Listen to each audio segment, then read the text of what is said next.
We're good here. Okay. We're live and we're good. Yoo-hoo. Shambona.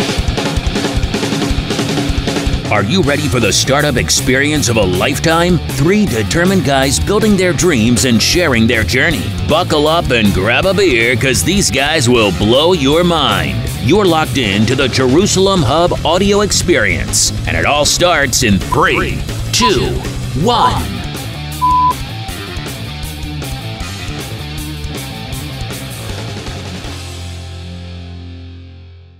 Hello and welcome to episode 14 of the Jerusalem Hub audio experience. I'm Shalom. Yaron Pact. Aaron Manlowitz. And we are Jerusalem Hub. Welcome to our podcast. The purpose of this podcast is for you to join us on our journey of building a company, and we are here to teach you as well as teach ourselves and learn from you if you want to reach out to us on how to build a business and start a startup. That was a great intro. I like that. Thank you. Yeah. It just literally came out. Did you practice that? Totally Not practice at all. that. It Okay. literally came out right now. All right, great. So yeah, and that's on the podcast. Cool. But I'm cool with that. Either way, What's new this week? so this week, what we've been doing, we're not going to get into too much detail, but what we've been up to is that we have been 10xing like psychos. Now, for those who don't know what 10xing is, read the book, The 10x Rule by Grant Cardone. This guy recommended it to me, and I've read/listened to it like over 10 times already, and it is a definite beneficial read for most people. I've done it 3. We've I think I actually did it 10 times. We've been seriously grinding in a big way. Last week we touched up on how we were going to, like, it was going to be all hands on deck. There's going to be at least one person every night doing work, and I legitimately think that's been happening. I think the general vibe has completely changed. We're all like very serious. We have microphones now, so now things are super serious. You didn't think they were serious. Yeah, it doesn't get any more serious than this. Yeah, That's and interesting. I think that we are getting prepared for the next 3 months to the next 6 months, and it's going to be a big 3 to 6 months. Yeah. I mean, I can feel it, and I'm sure you guys can feel it as well. There are big things coming our way. Absolutely. And I'm hella excited for it. Is there anything you guys wanted to add, or Yeah, I want to actually say something that just happened right now. An action point.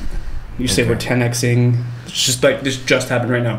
So at the beginning of the week, I think last week actually, or it was a few months ago, we decided amongst ourselves we're going to do TEDx.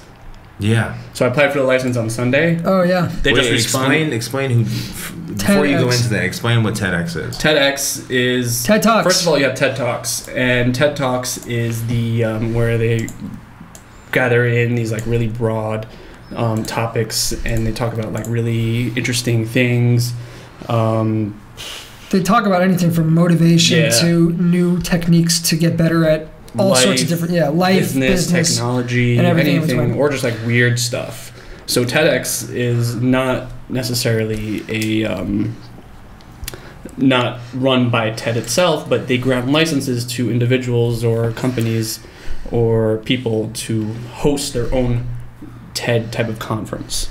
So that's a huge undertaking because you have to follow under their brand and do what they say, et cetera, et cetera. And so we decided, let's try to make a Jerusalem Hub TEDx.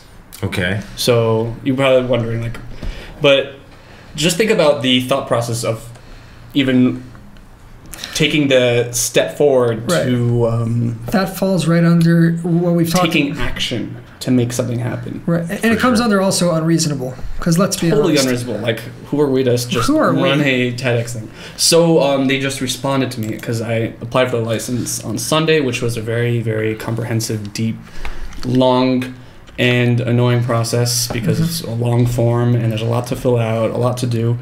And finally I did it, and I sent it in. It took me like 3 days to fill out. And they just responded to me, and they rejected us. Oh, schnitzels. It was a You know rejection. what? But I'm so proud of us that we went forward. The reason they rejected us was because they think we're a corporation. And they don't do joint corporation things. We have to be a sole individual. So, I'm going to do it again. So that's Yes. not really a failure. That's No, just, this is an outcome. yeah. And Right. either way, regardless of the fact, there are some people out there who would regard that as a failure, but we don't, because as long as you try and fail, you understand what to do for the next step. Exactly. It's gonna happen. The cool part is that we didn't look at TEDx and all the things all the rules involved and all the stuff you have to do it. So why would I even apply? Because there's so much work. No, we're like, no, who gives crap? We're just gonna do it. Yeah. And we did. We applied for the license. We had an outcome, and they probably reject people all the time. But we're gonna try again. Hell yeah! No, this is something that this is gonna happen. This is for sure gonna happen. If it's within not the year. Yeah. If it's not now, if it's not tomorrow, if it's not a month from now, it's happening. Like. Right. The truth is, I was gonna hold this back from the crowd. Just like this was something between us three that we're gonna do eventually between our families. We're telling them about these things, and I thought this was a great opportunity to say an action plan that we did not have the outcome that we wanted, but that's not stopping us. This is only driving us further to make this happen. Mm-hmm. All right. So that's happened right now, like within the minute. All right. Well, you know what? We've all been there. We all know what it's like to fail at something, and failure is just it's how would I put it? It's the stepping stone that gets you closer to your success. But that's what I'm saying. I'm not calling this a failure. I'm calling this it's a result. That's all. Result. Yeah. We went for something and we didn't wuss out, and we got a result. And that's the best thing you can ask for. And we're going to try again. 100%, straight up. Try again. If we didn't try again, I'd be disappointed. Yeah. Hey, lad, thanks for joining us. Oh, hey there. Yo, Mr. Razy. Okay, so we're gonna do something a little new here. I wanted to get your guys' ideas about what's the first thing that you need to do in order if you want to start a business, right? I have a couple things that I jotted down, but I'm obviously gonna pick your brain. That's such a deep question. So there are three things that I've written down, just like I jotted down really quickly, which were the idea. That's one. Two is what needs to be done first. Mm-hmm. 3 is get the tough and annoying stuff out of the way, and then 4, of course, is grind. Now, as far as the ideas is concerned, I put down market research.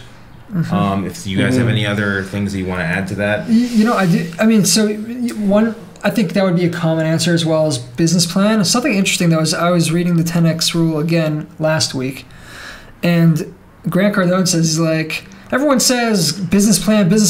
Screw the business plan. Just make it happen. Action plan. Right. Exactly. Action plan. I'm not saying that means like, never write in a business plan. Like, forget that. No. I mean, you need to have some sort of an idea of what you're doing, where you're going. But his point was like, have a plan, but that's not even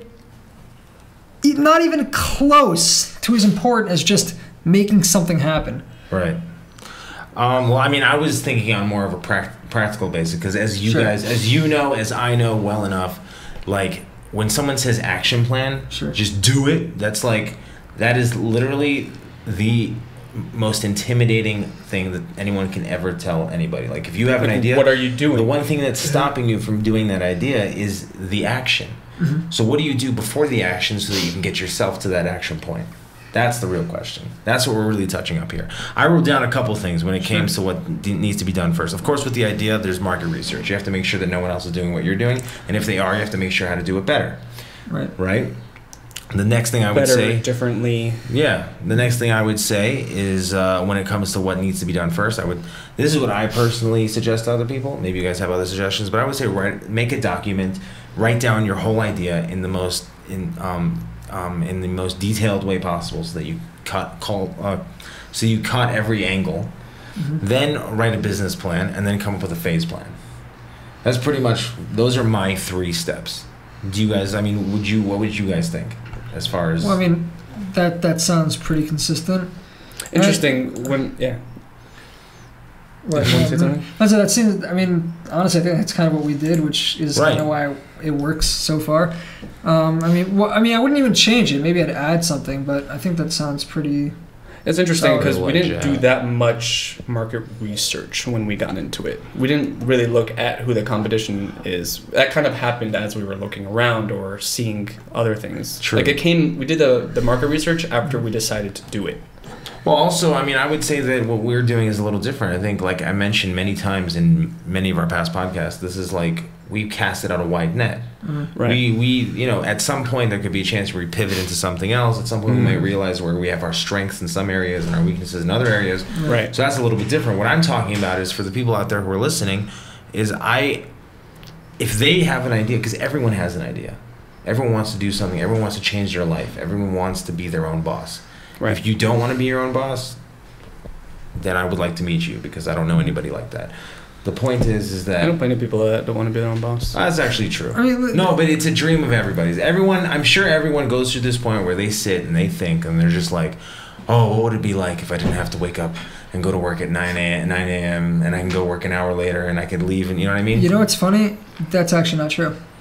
What's not true? That not everyone is looking to work for themselves or to be their own boss. And I'll explain why. So this actually hit me the first time when I was working for my dad in recruiting. It always blew my mind. I'd be like, how is it that there's people that are actually passionate about being accounting and finance professionals? Like in working for a company. And I'd be like, why would you want to do that? I mean, forget about the fact that I don't have an interest. It's like you sit there, you do a lot of numbers.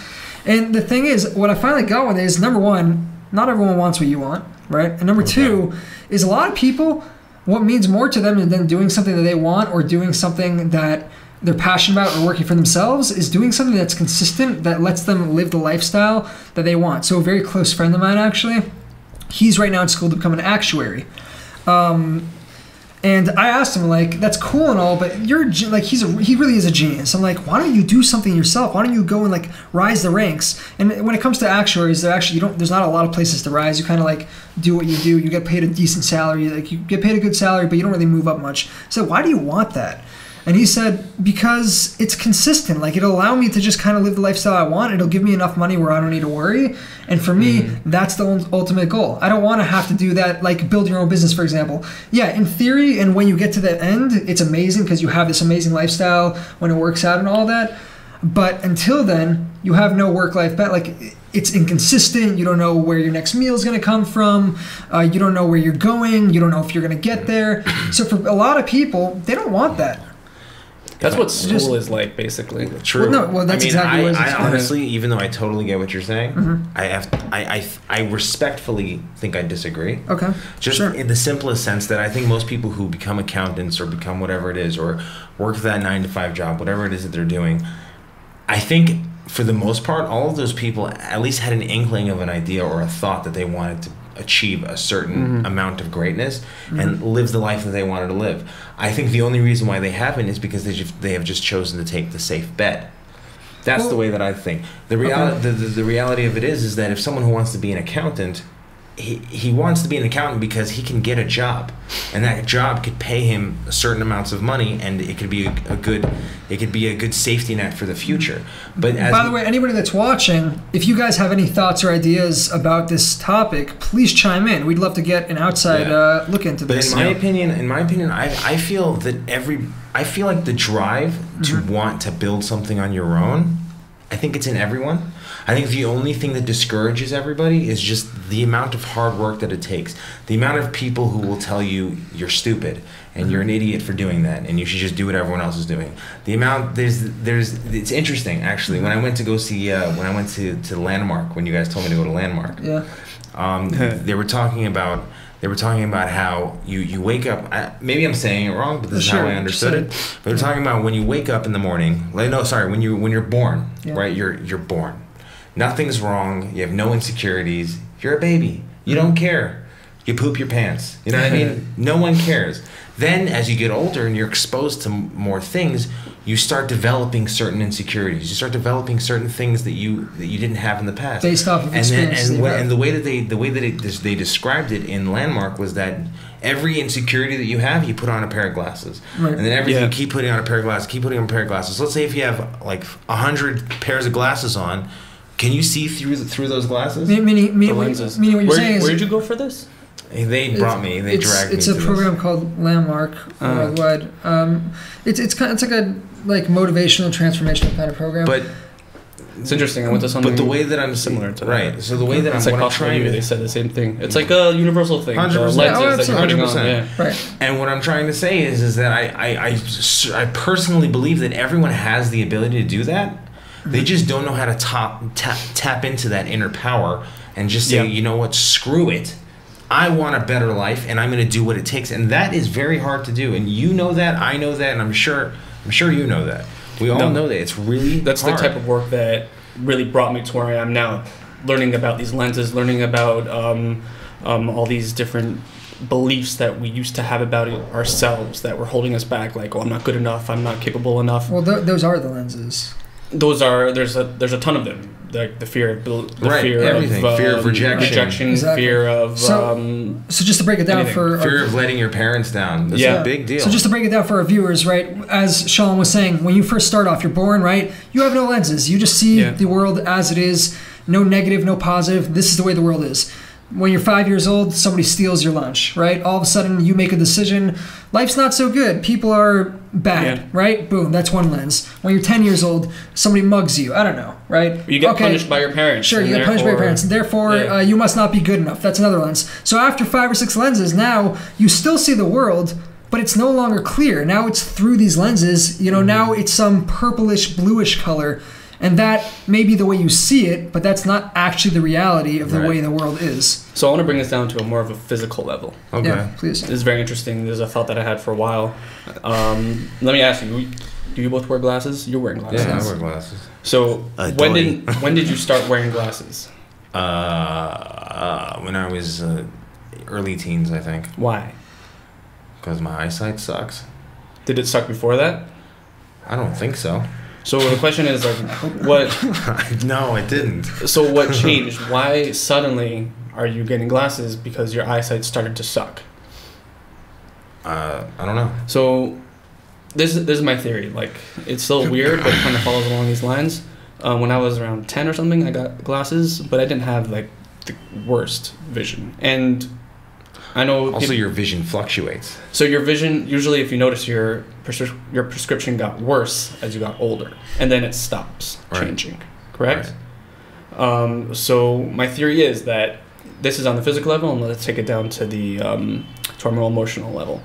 Our bodies, your body's changing. You're growing up, and so automatically your brain, your whole face changes, the muscles, the place where your eyes are. So there's a certain point where you're not going to see as clearly because for a certain change, but your eyes are going to adjust to that. Making my eyes itchy now. Right. So now when they prescribed you glasses because of that little fluctuation at that point, you are now restricting your eyes to that one way of seeing. And as you grow older and your facial structure changes slightly, your eyesight gets worse to compensate to fit into that lens. Interesting. Right. So therefore your vision gets worse.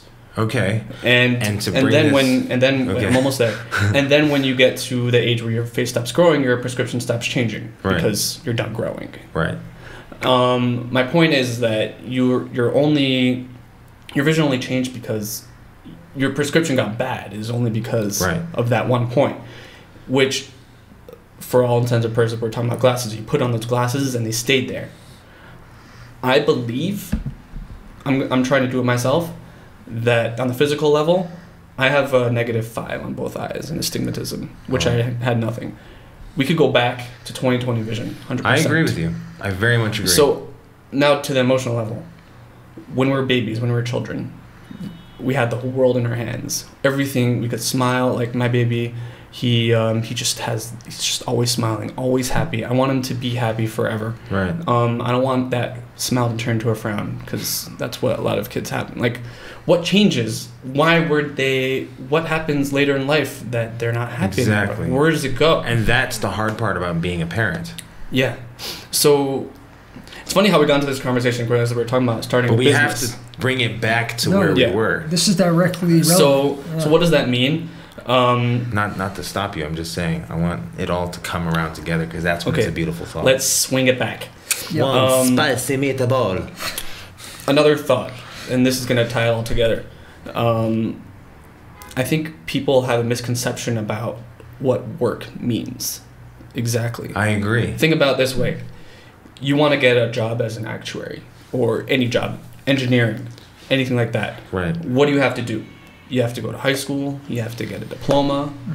You have to do well in your SATs. You have to get into the college that you want, which requires hundreds of applications and follow up. Finally get into that college.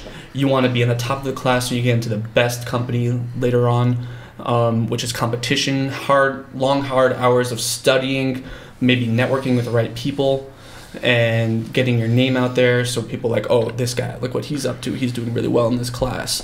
Or talking to your teacher. Like, what is it starting to sound like? Right. This person is building his own personal company. But now he's gonna leave school after high school, after 4 years of college, and maybe even a fellowship after, in order to get even higher possibilities of starting out. And all that time, he's getting into a corporate job, and he's gonna be working under some CEO, or even something lower down the tier for, who knows, 5 years, until maybe they get a step up in their salary, and all that's to get maybe security if the company doesn't flop or downsizes. And all this time, that same amount of work, building up their knowledge, creating their network, going to school for all that, and studying long hard hours, those same long hard hours are either easier or the same as creating your own business. Right. People don't understand that. You know, I never thought of it like that, actually. And the thing is, like, people think, oh, job security.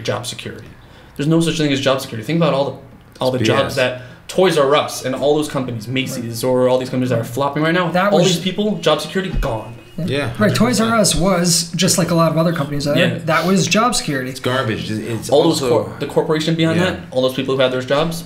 It's also with the real estate crisis that happened in the United States. People thought if I invest in real estate, that's a safety net, but it just like that, it was done for. When you don't have control of your position, you never have job security. Right. So creating a business will take maybe as much or less effort as going to school for one of these things, and job security is 100% because it's in your hands. Not to mention, I want to bring it to even like another step over onto the business side of things. If you're an employee, right, you're working for money. Anybody who's read Rich Dad, Poor Dad, right? You want to get rich, you got to own assets, which bring in passive income. Right. That's how the rich get rich, and that's how the rich get richer. Right. Right? So the concept behind that is, if you're working for somebody, your ceiling is your salary. You can never go higher than that. Maybe you get a little bit higher in the company, you get a little higher than that, but you're never going to get anywhere past that. It's a very slow progression. Right. If you build a company, though, that is an asset. And your salary can be whatever the hell you want it to be. Because no, the sky isn't the limit anymore. Also, at the same time, your business starts becoming an entity of its own, and once that happens, it starts bringing in money. I mean, obviously you still got to work, but it's passive because it brings in money whether you're doing your job or not. Yeah, right. So that's passive income. It's an asset. It's an entity that brings money into your pocket no matter what the circumstance. Right. That's far more valuable than I work an hour and I get, let's say, $10. Right, and that all boils down to what we were talking about earlier, having that self-confidence in yourself to understand that you are just as capable of creating your business as getting a top-level job in any company, or even any job in any company. It's the same effort or less effort. Interesting. And it probably is less effort because you're not taking your time pleasing everybody. Right. And you're not in competition against how many hundreds of people are in your degree, for example. Bring it to the 4-hour work week. In the 4-hour work week, Tim Ferriss actually has like 2 or 3 pages that said it's easier to be on the top than it is to be at the bottom. He says the top's a lonely place because everyone writes it off automatically as, oh, that's the top, meaning it's either too hard or impossible to get to. But I think what you're saying is gold.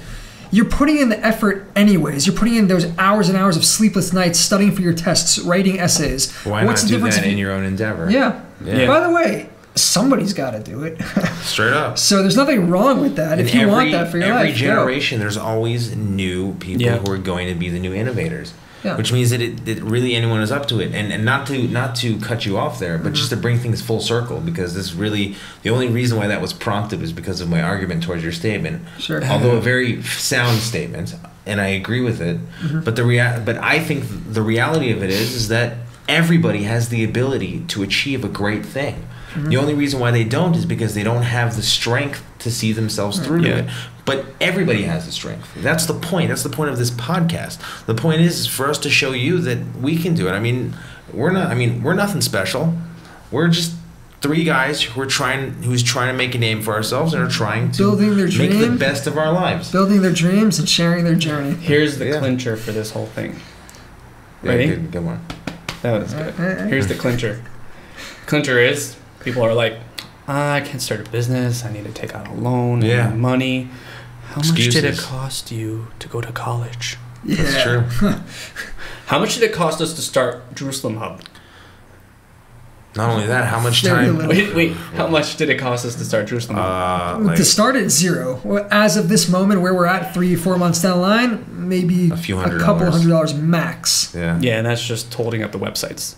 Yeah. That's about it. And the other thing is like how much time, and there's no, we all like to have fun and all that stuff. We all like to have social lives, but how much time did you spend wasting in college going to parties, getting drunk and doing stupid shit when you could have honestly been focusing on your future? Not that I'm discouraging that, because that's a good part of life, but the truth of the matter is that if you don't start now, you're just waiting for yourself to get older and to lose a lot more energy. And the thing is the earlier you start, the more energetic you become, because you start becoming hungry. That hunger is insane. Now, I'll be honest with you, this is completely not what we were supposed to talk about. But I'm glad that we touched up on it. Conversation. I'm glad that we touched up on it for sure. But just for the people who are listening, as far as the question that I asked, what are the first things that you would do to start a business? So I wrote down 3 things. Yeah. If you want to start a business, forget all of this philosophical. I mean, don't forget it. It's very important. But this philosophical stuff is important for people who understand the drive and understand the dedication that it takes to build something of your own. And also this of your own. Yeah. And also this happens. I'm sorry, I had to do that. This happens to also be the same with anyone who wants to be a writer, anyone who wants to be who wants to like have a rock hard body, wants to work out like crazy. Everyone wants to be healthy. This can apply to anybody. And the crazy thing is, no matter how old you are, it's never too late. Never too late. There are so many stories where I hear about people who have been knee deep in debt, and they get out of debt in their 60s and 70s, and they're traveling the world. There are people who have come up with ideas in their 50s, and they're just they have millions of dollars. Now they're living the life they wanted to live. There is no such thing as too late. But just because Colonel Sanders, right? That's true. When did you start? 60 or something? 60 something or like 65. that. And the crazy thing is that just because I'm saying it's never too late doesn't mean that you shouldn't start now, no matter how old you are. But if you want to start a business out there, as far as the idea is concerned, we touched up on it. Or a passion project. Or a passion project, whatever it may be. As far as the idea is concerned, you got to do your market research. You got to make sure that you know what you're doing. You also have to make sure that your idea, if there are people who are doing what you're doing, you have to make sure that you're going to come out different out of the gates, or how you're going to be different in order to have consumers or whatever, what have you. The next thing that we would say that you should do is just jot down. There's nothing official. Just write down whatever your idea is in the most elaborate way possible. And if you want, you can also get in touch with us and we can help you with that. We're actually helping a few people with that. Then once you do that, you get to your business plan, then you get to your phase plan. The phase plan is basically, he wrote our phase plan, this one. It was pretty rocking. The phase plan is basically how your company's going to grow in a time span. And then number 3, I would say get the tough things out of the way. Tough things meaning contractual agreements amongst partners, lawyers, getting all the legal stuff out of the way, understanding what it is to actually run a business on the legal side. Granted, scary and very discouraging. Do not be discouraged, because there are brighter days ahead. I would have had the 4th thing. Yeah. What?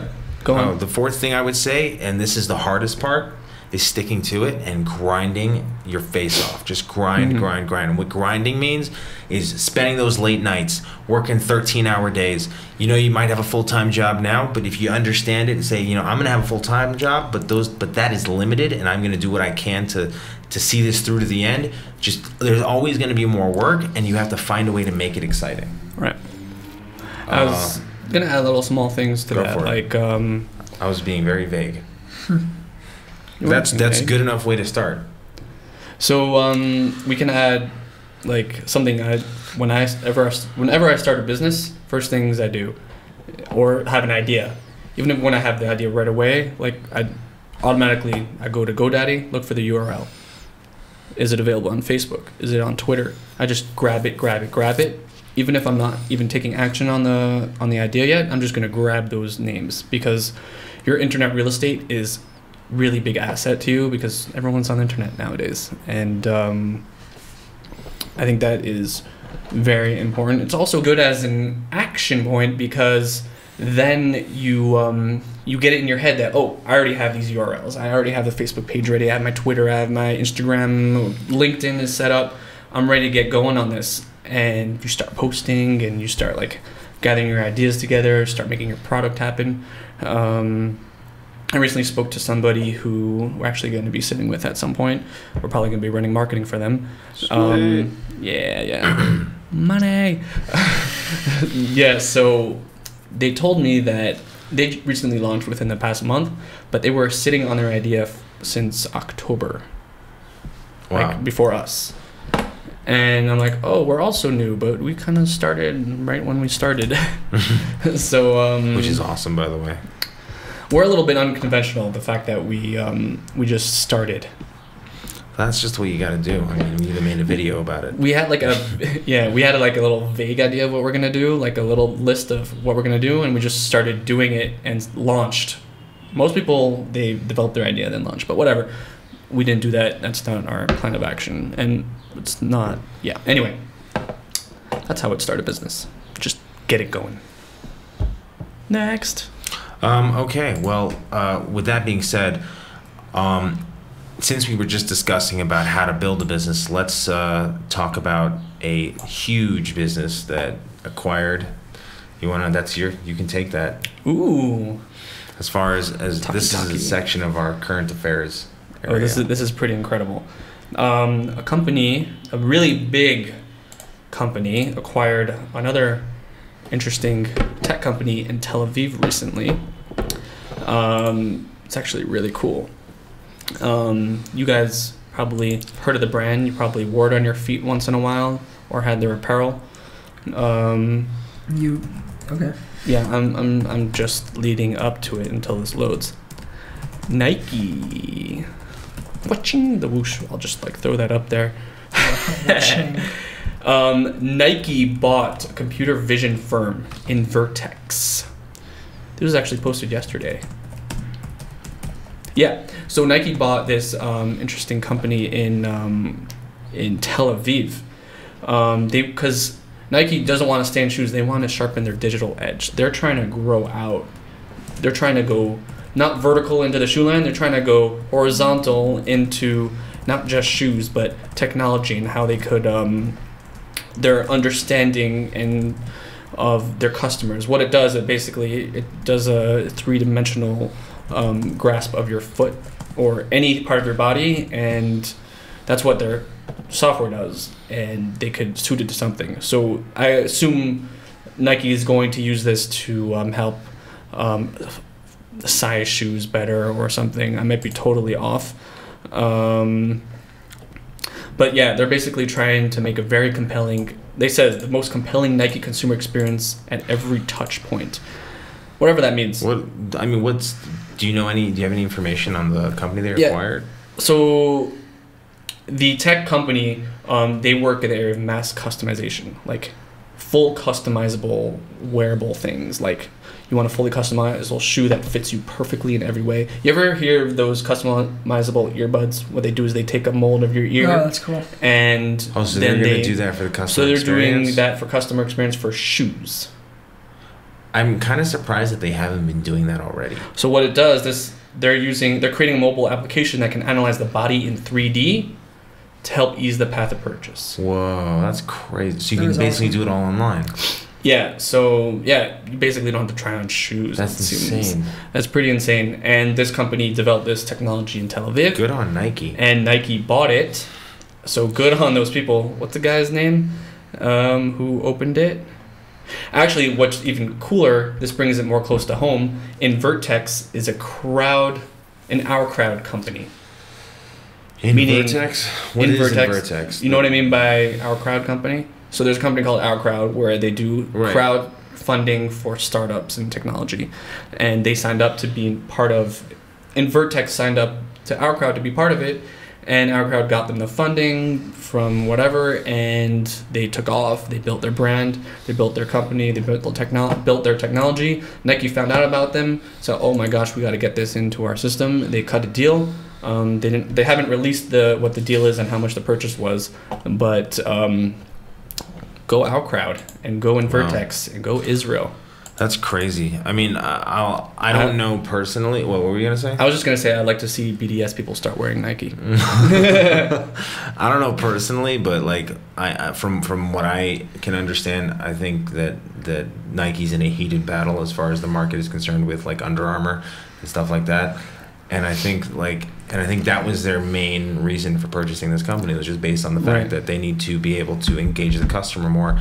And how can we take customers from Under Armour, and that's to fully customize everything so that everything fits perfect. That's insane. So there's like a almost twofold, threefold type of thing that's going on that we like try to hit on at Jerusalem Hub. That good for Israel because there's startups here. We're building the market. It was Tel Aviv. We want to hit up Jerusalem also. Like I want to see the next company in Jerusalem get purchased out by one of those big corporate companies or That'd be sick. Whatever. Maybe we'll join with another company at some point. I don't know. I'm just totally. And two, from for those of you tuning in, thank you for tuning in. Get involved, ask some questions. We're more than happy to answer. Oh, cool. Thank you. Okay. Yeah.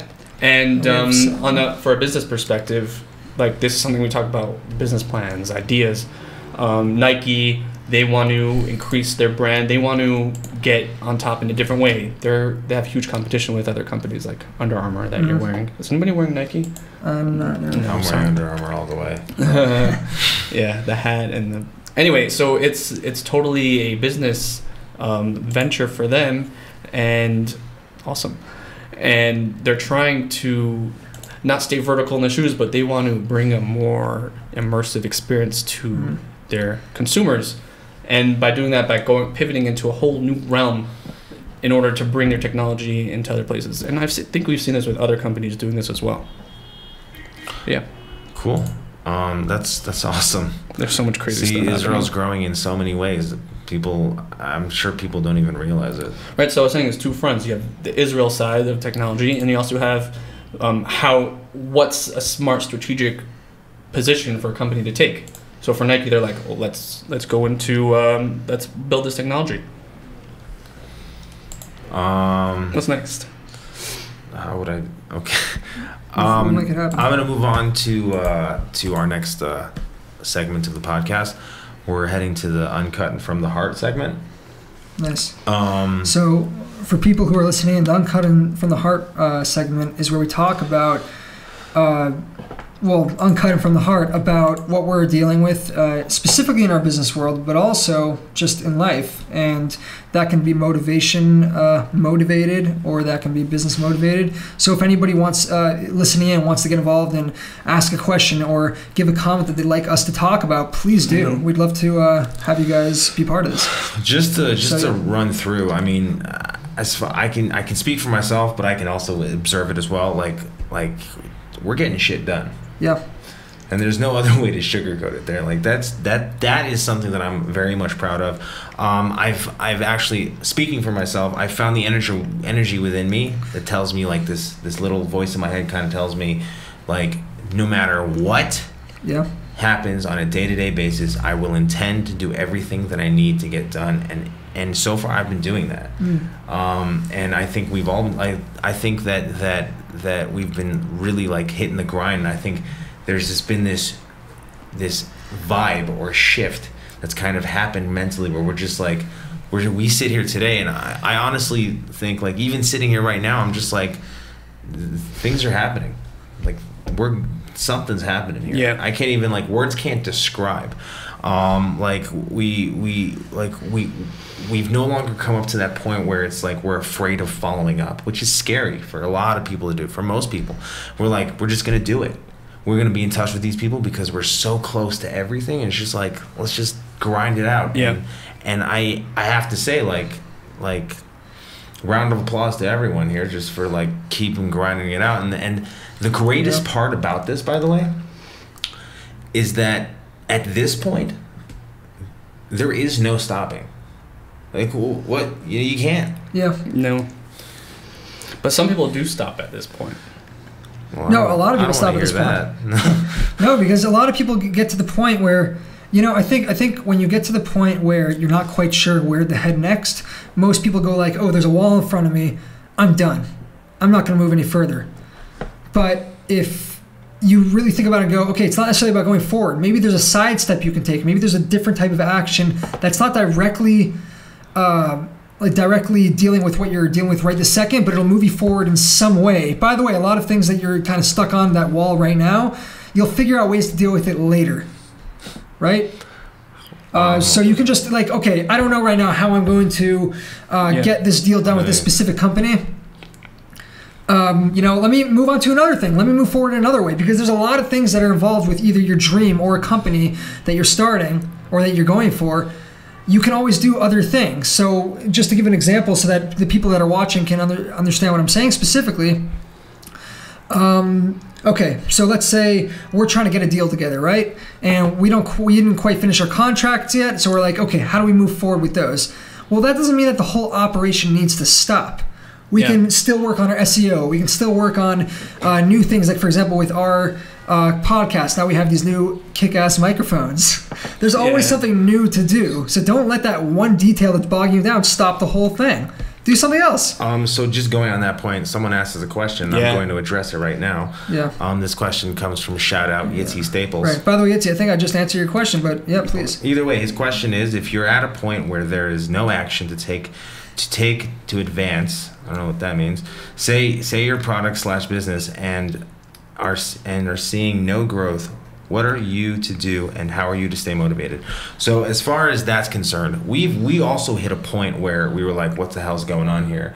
And there's like not much going on. You literally, it's growing pains. You kind of just have to see where you're at and figure out what you need to do to continue. There is no stopping. Like if you let's say designed your own hats, for example, and like you're like, oh, that dude just came up with a hat that's similar to mine. Who cares?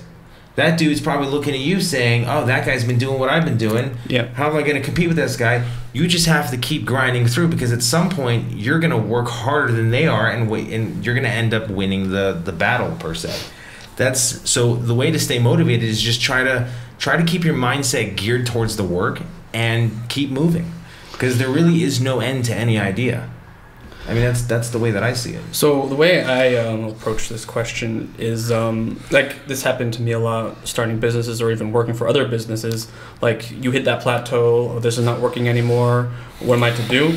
So what I found is that if I hit that plateau, that's only because, or that block, it's only because I've been approaching this my product or business in one direction. But what we forget is that there's multiple directions to go. There's so many different aspects.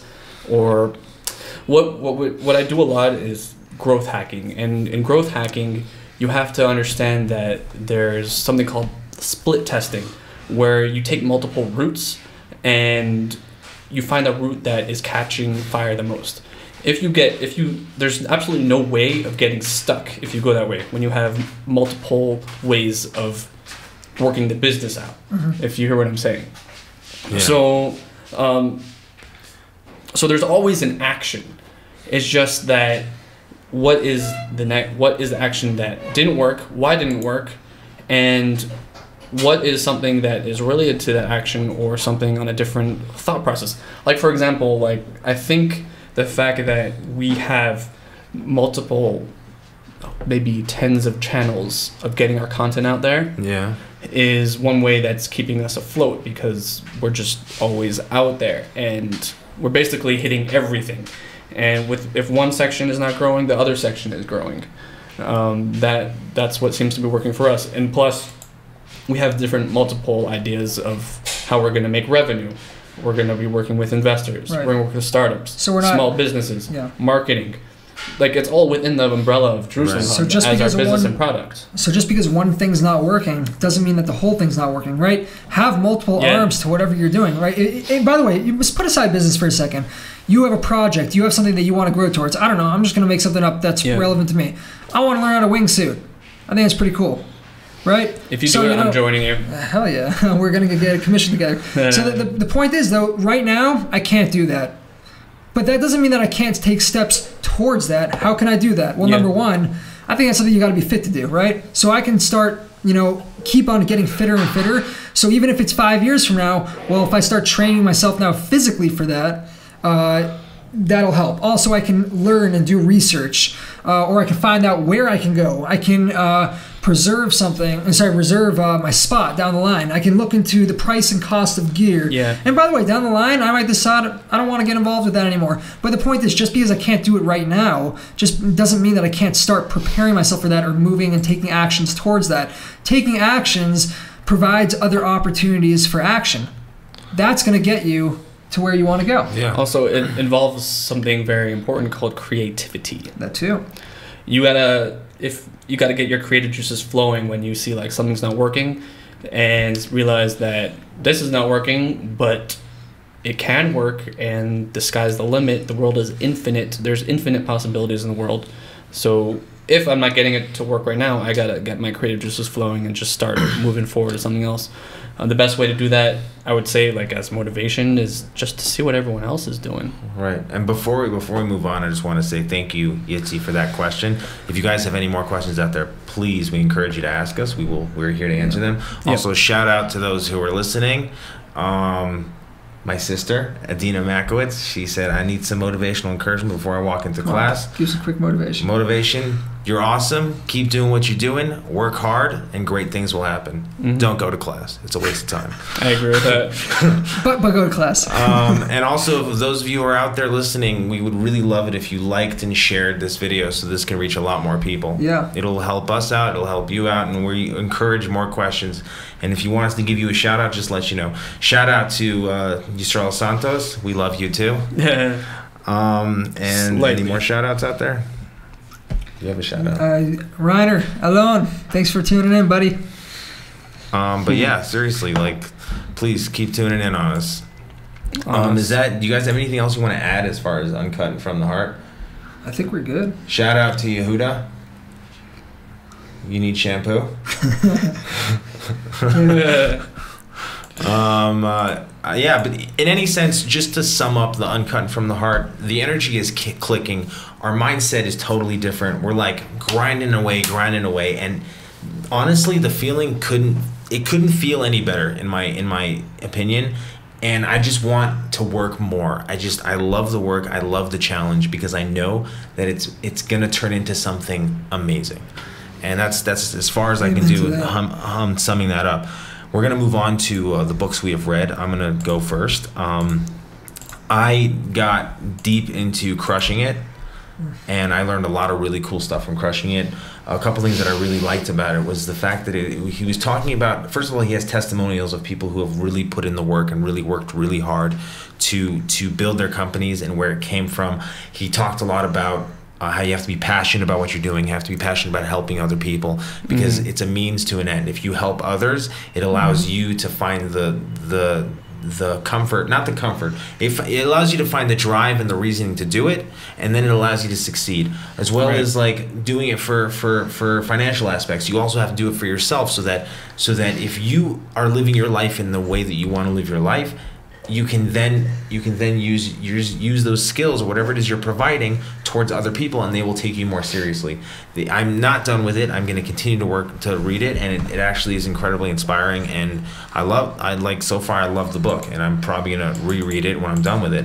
The next thing that I'm still doing is Think and Grow Rich. The reason why I'm still going through that is because it's one of those books where you have to be doing nothing while you're listening to it, as per recommendation from Aaron here. And the truth of the matter is most of the day I'm doing something. So whenever I'm listening to the book, I'm usually either walking to work or walking randomly or in bed when I can't sleep. And yeah, that's what I got. And Think and Grow Rich is like, I actually started it over just so I can like do a little chazara. Yeah, you got to do that book over and over again. It's so packed. Yeah, and like it is the Bible, as we mentioned last episode. I'm done. Yeah, Think and Grow Rich is The New literally Testament. Anybody who's involved with Grant Cardone, Gary Vaynerchuk, Tony Robbins, any transformational or motivational course, it all stems from Napoleon Hill and his work. Napoleon Hill was the writer of Think and Grow Rich. He went and interviewed and basically lived with all the most successful people on the planet at his time, which was in like 1930s, 40s, 50s, whatever it was exactly. And he basically met all these people and got to know what makes them tick, what makes them do what they do. And I want to share that. And he said, I want to share that with everyone so everyone can succeed like me. If anybody has any questions or comments about Napoleon Hill, about some of these success tips that we were talking about, please get involved, ask questions, comments. So in terms of just books, what I'm up to is I'm reading, this is from the Personal MBA by Josh Kaufman, which is an incredible book. He basically, the idea behind the Personal MBA is anybody who's reading the Personal MBA, if you read this book and read all the books associated with it, you will have the same knowledge as an MBA. Now that's up for debate, whether that's true or not, irrelevant. The point is, I picked up a book called Financial Intelligence for Entrepreneurs by Karen Berman and Joe Knight. And this helps people who don't necessarily have a financial background learn the basics of a financial background. Like actually know, how do you read a financial statement, a income statement, balance sheet? What does it mean? What do you, how do you write that yourself? These are a lot of things that people hear about. And when they comes to the financials of the business, here's the thing, guys.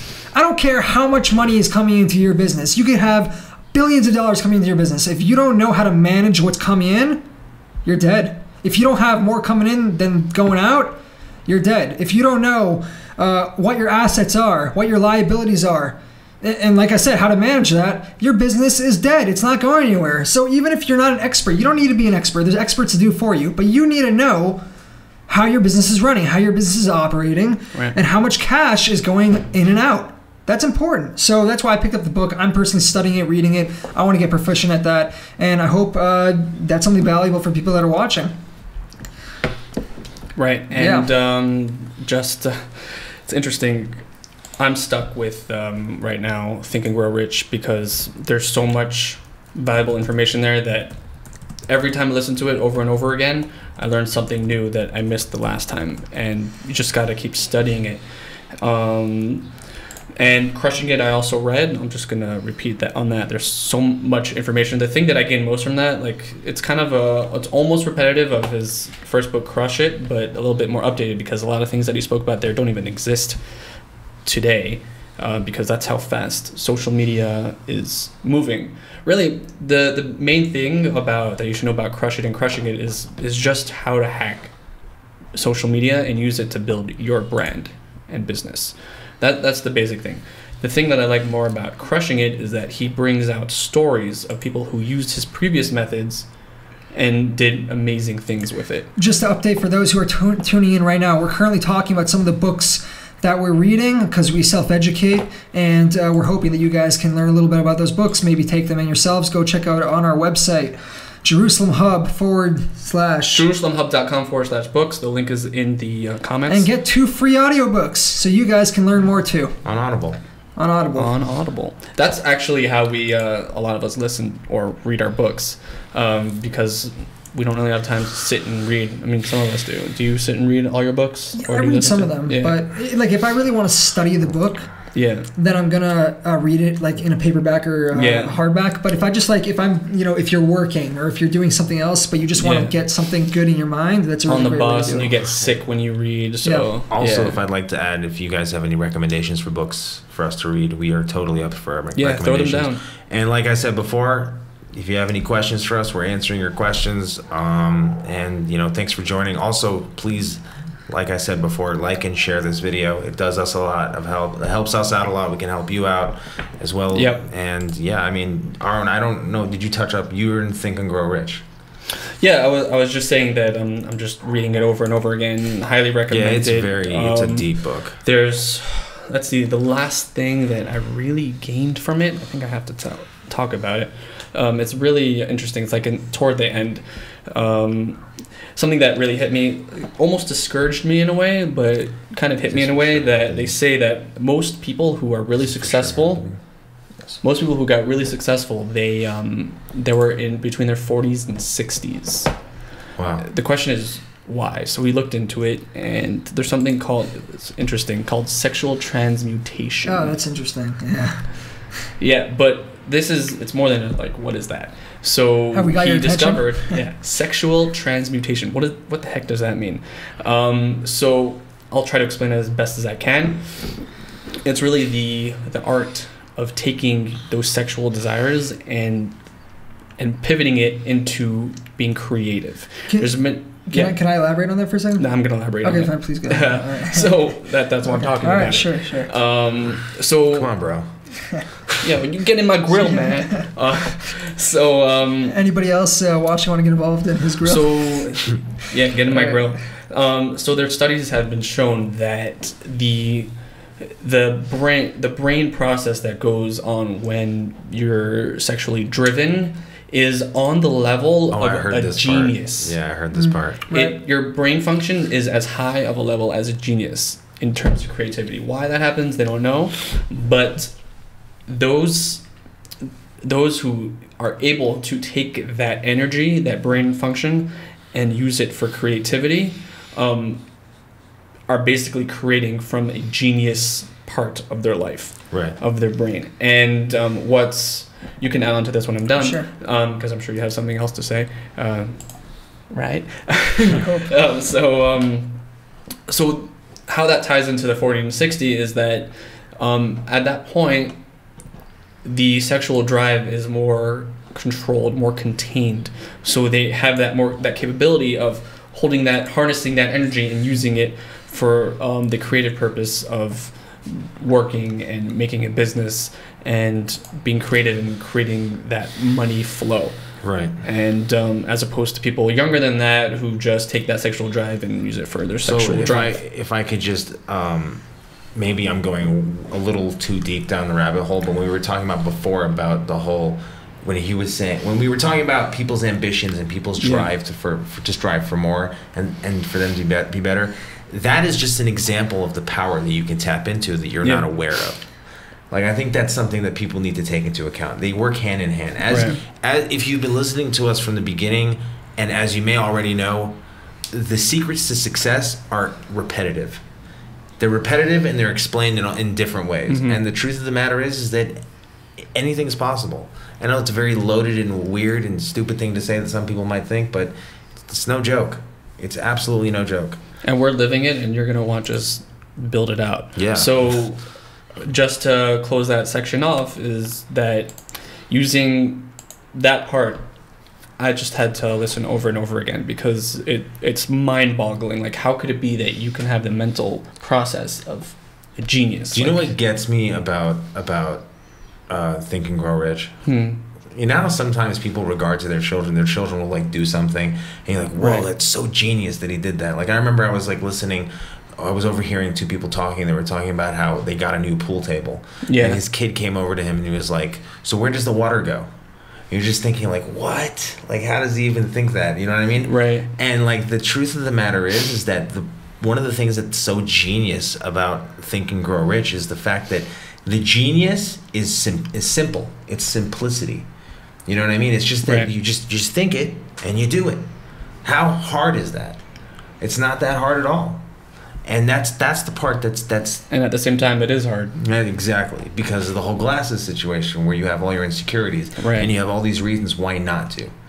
There should be no reason why not to. That's the key to it all. Are you done? I have something to add that I was going to add earlier in relation to Gary V. He has this claim, which I'm going to disagree with actually, that what is an entrepreneur?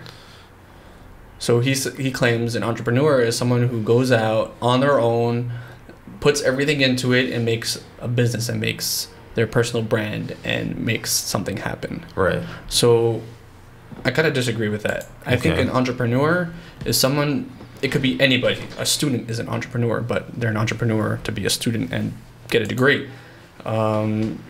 Becoming healthy in life. You're an entrepreneur for yourself. Right. So everyone is an entrepreneur. That's true. At something. Same thing. Yeah, 100%. Right. And sometimes it's good, sometimes it's bad. So are we ready to move on to the next section? Ready to move on.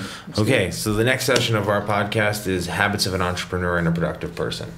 Wow, I feel like we just talked about all yeah, that. I mean, we're always going to talk about this stuff. One thing that I would say that... But listen, if we're talking about something and whoever's watching this hits you in some way, either comment or ask a question. We want you guys to get involved.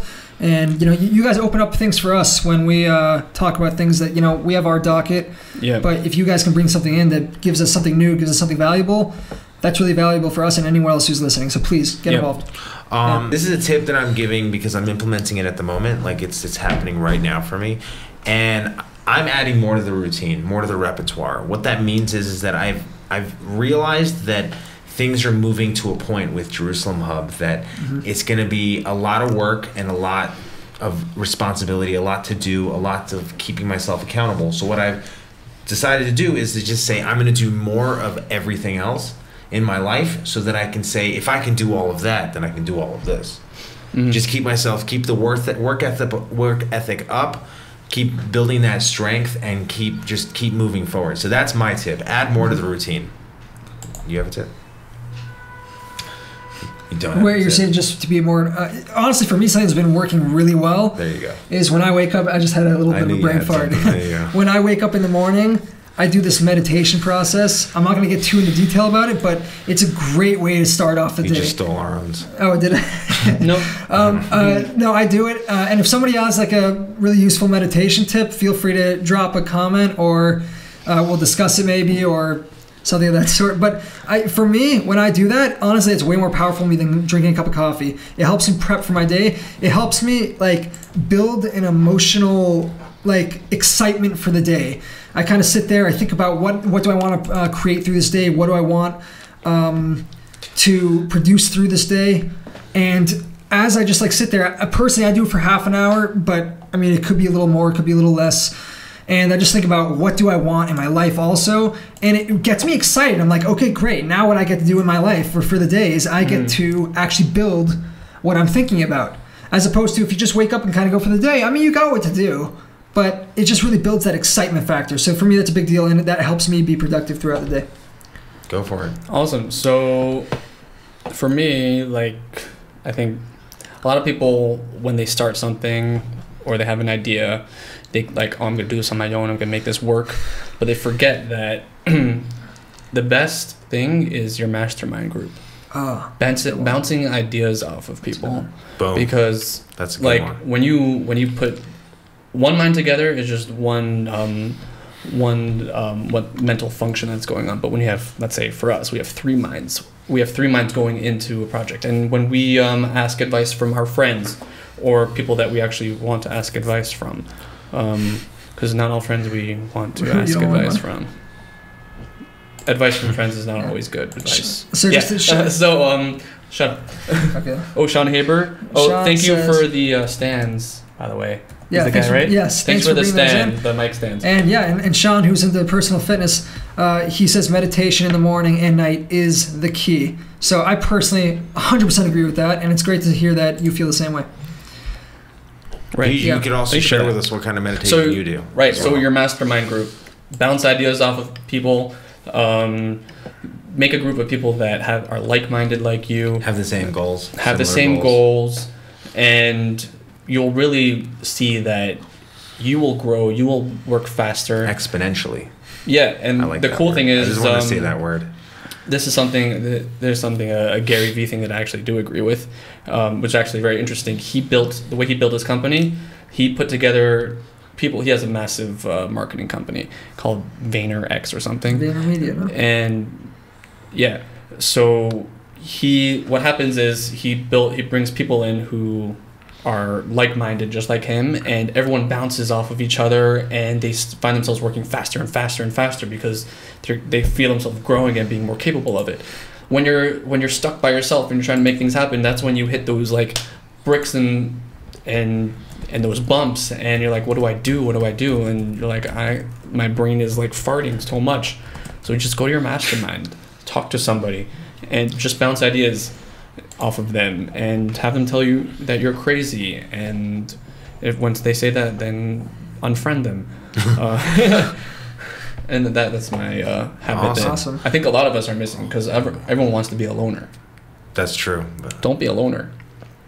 So now we're gonna move on to our next section of this podcast. My favorite section of this podcast, LOA, baby. Law of attraction. Law of attraction.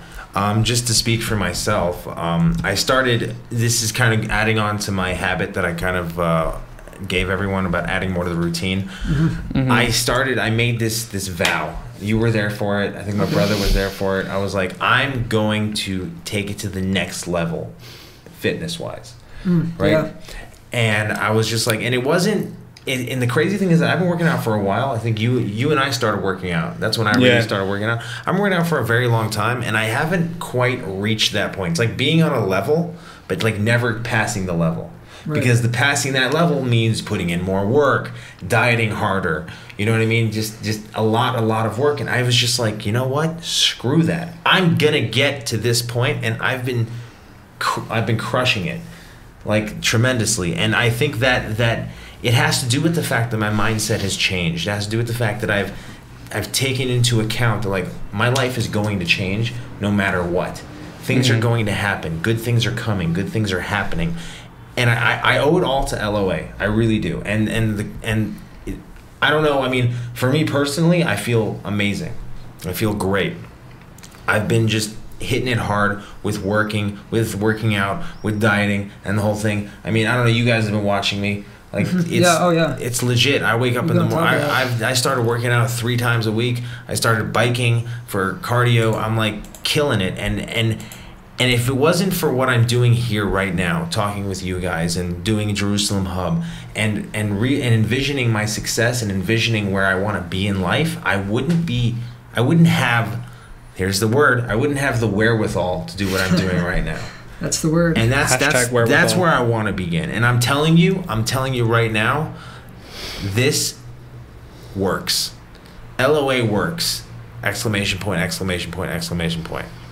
Because I wrote it with 3 exclamation points. So I'm going to interject and talk a little about LOA, the law of attraction, which essentially means, which I don't think we actually were coining it correctly, that anything and everything that is in the world, there's something called the infinite intelligence, which I'm not sure how many people, if these guys are just looking at the comments, they're not even listening to shit I'm saying. I'm not listening to a word you're saying. So, I'm missing everything. I just want to make sure that we're not missing anything. So no, we're not missing anything. No, Sean said some pretty exciting stuff. Right, so LOA, you're basically tapping into the fact that everything in the world is available to you. You just need to be aware that you can get it. There's something called the infinite intelligence, which is all out there. We might call it God. We have access to that. We just need to turn up our vibrations in our brain and in our life to say, oh, this is coming to us because we want to access that point in the infinite intelligence. Like, I want $1 million. So how am I gonna get that $1 million? I'm gonna make that my goal. I'm gonna write that down. I'm gonna envision it. I'm gonna use auto-suggestion, which is a way of telling your brain that this is something that I want. This is something that I'm going to have, until the point where you're gonna be creative enough to figure out this is how you do it, and that's all coming from LOA. One example of that these guys did it, Jim Carrey did, he wrote himself a $5 million check, and he got this in his head that it's gonna happen, and eventually it came flowing right to him because he radiated that, he vibrated in that way that the infinite intelligence will give it back to him because it's there, because it's all there, everything's there. Money is like water. You just got to know how to turn those pipes. I'll tell you, for me, at least in my mind, because of this whole process, where I once thought building a multi-million-dollar company was like impossible or very out of reach. I mean, listen, it's a task that's going to be tough and it's not going to be easy to get there. But to me, that is far more real and it's far more possible. Like, in my mind, at this point, because of this law of attraction principle, it's far more real for me to be able to do that than a lot of other things that some people might even consider like just a little minor inconvenience. Like, I don't know, climbing Everest. Honestly, I never thought that was that impossible. It's crazy, but I don't think it's that impossible. A lot of people have done it. But to me, this idea of building this company into something that, number one, helps millions of people, but also produces millions of dollars, that's not even close to impossible to me anymore. To me, it's like, okay, listen, it's going to take work, just like working out to build muscle, or just like going to school to get good grades. But I don't see it to be any harder than that. And that's been a huge mindset shift for myself, and I think that these two guys can attest to that also. 100%. Right, and to answer Sean Haber's question, the method, autosuggestion, is basically visualization. That is exactly what it is. You are visualizing as if you have it right now. Yeah. If you want to find out more about that, Sean, go on our website on the books page, download Audible, and you could download, I think, for free as one of those 2 books, Think and Grow Rich by Napoleon Hill, and you can learn more about that for yourself. So autosuggestion is the big thing. Yeah. Also, thank you for the shout-outs and testifying the fact that my fitness has been growing exponentially. I appreciate that. I'm sure you wanted me to say that too, and I have said it. So as far as laws of attraction is concerned, I think we pretty much summed it up for today. Awesome. Yeah. We're gonna leave you with a little bit of motivation here. I'm motivated. Who else? This whole podcast is about motivation, but you see, the thing is that you can't. There's no such thing as enough motivation. You got to give a little bit more. I actually want to disagree with that. Okay. I think I mentioned this before. I actually had an Instagram post about this. I actually want to talk about motivation right now. Let's not do. I'm gonna shift this a bit. I know you're not expecting this. But I have the perfect quote that can end off with LOA. Can I just end off LOA, and then I'm gonna bash motivation. This is the quote for LOA. Bash motivation. You can have everything in life you want if you will just help other people get what they want. Zig Ziglar. Zig Ziglar. Interesting. Yeah. That has to do with crushing it. That has to do with LOA. It has to do with providing a service. It has to do with the motivation to. And it has to do with Jerusalem Hub. That's our whole game. Now you can do your little rant on motivation. So here's my rant on motivation. Hey there, Moses. Yeah, motivation. I think motivation is amazing. It's unbelievable. It helps. It gives you that drive at the beginning. But I compare motivation to action like talking to doing. Like, less talk, more do. Mm-hmm. Like, right now there's this whole motivation industry where you see there's thousands of Instagram accounts that just throwing out these motivational quotes. You have Gary Vee, you have Grant Cardone throwing out these motivational videos. You see hundreds and thousands, millions of views every day about this stuff. But the thing is, like, why isn't everybody a millionaire then? Because motivation only starts. So motivation is a starting point, but it's like talking. Everyone's talking, but no one's doing. No one's taking that action. I actually have an answer to that. I'm a huge subscriber to motivation. I've done what everyone else has done. Watched the motivational videos on YouTube. And the crazy thing is that as we've been growing through Jerusalem Hub, and as my mindset has been changing through LOA and all that stuff, whenever I listen to them again, there's something new. Like, there's a new feeling from it. Like, I understand what they're saying now. It's not that what they were saying was like, oh, that makes sense. It was like, I get it now. And it was just like, think of it from the chance like you're recharging your batteries for me. I mean, not. So you know why you get it? You get it because you already took action on those motivations. Right, so now you see it from a different point. Right. So I'm saying, like, if you're just listening to motivation just for the sake of motivation, then it's like talking to doing. You're just talking and talking and talking and talking. So basically, but you talk and you did, and now you're getting back into talking about what you did, and you're building upon it. So if I could just change what you said a little bit. Sure. You can't have enough motivation, but you can have enough if you're not taking action. Right. If you're taking action, then they work hand in hand. It's about taking things in doses. If you overdose on certain things, it doesn't work for you. Right. You have to do it in doses. So with every little thing of motivation, you have to give a little bit of action. If you don't give action, then the motivation didn't mean anything. Yeah. Right. 100%. Amazing. You seem like you wanted to add something. No, it's fine. Okay, cool. So we're going to move on to, before we close this off, we have a challenge. First of all, thank you for those who joined us in the live feed on Facebook. We really appreciate that. Thank you for asking us questions. If you guys have any more questions, now's your chance to get them in before we end this feed. But thank you for shouting out. That's getting out of your comfort zone right there. Absolutely. Shout out to Yoel Hughes, Roni Gottlieb, Moses Wolf, Sean Haber. Who else? Sarah Mann. Yitzi Staples. Yeah. Avram Venismach, Elad Harizi, Shalom Makowitz, Yaron Pat. Thanks for watching. Yehuda Makowitz, Samadar Makowitz, Michael Miller, Morty Charnowitz, Adina Makowitz, Yisrael Santos. Morty Charnowitz. Yeah. When you come back, packed. All right. Thank so you. we had a lot of people get involved today. And Thank you for really asking your appreciate that. questions. We really do appreciate that. Aside from getting out of your comfort zone in that sense, we I mean, what's the challenge? We have the 5 no challenge. Get 5 no's.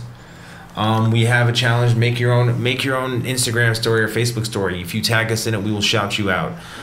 Tweet at us. Do something new. Take action right now so that your life can change exponentially. subscribe to our YouTube channel. Yeah, I was gonna get there. Start now, because if you start now, beautiful things can happen, and there's no time like the present. With that being said, I would like to invite everyone to please hit that like button on YouTube. Subscribe to us on YouTube, Jerusalem Hub. It's YouTube/Jerusalem Hub, I believe. YouTube.com/Jerusalem Hub. We keep skipping the .com part. You can also go on Facebook, Jerusalem Hub, like and follow our page. We're on Instagram. We're on Twitter. We're on everywhere. We have a LinkedIn profile. Please hit that like button on all our videos. Subscribe.